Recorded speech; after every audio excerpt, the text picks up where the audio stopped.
The night was dark, which deepened my fear. You know, when you walk in the darkness, your eyes adjust, and you start to see unclear shapes. I felt like I could see someone standing in the rice field, and someone sitting down, resting his chin on his hands and looking at me through the bushes. I broke out in a cold sweat and held my legs to keep them from shaking. It felt scarier than being alone on a pitch-dark night, and because of the fear and the delusion I had created, I remember feeling really dizzy. After walking for about 20 minutes, I looked towards my uncle's car and realized I was nearly there. Feeling happier, I rolled the tire faster. I rushed to hand over the tire to him as soon as possible, but saw something in front of me.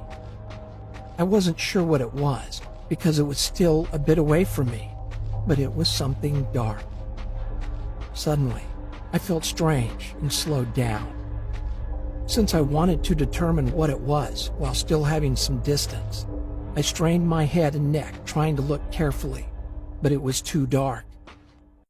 Although I was scared, I started to walk again, thinking, nothing is going to happen because I have my uncle and family about 300 meters away. But when I got closer to it, I stopped because it became clearly visible. It was an old woman squatting with her mouth open, looking at the rice fields.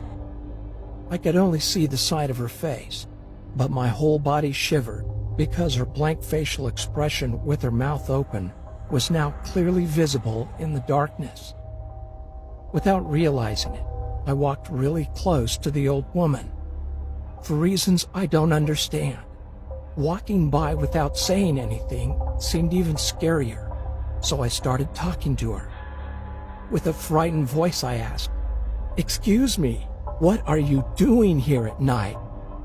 But she did not respond and kept looking at the rice field. On the verge of crying, I shouted, "Excuse me!"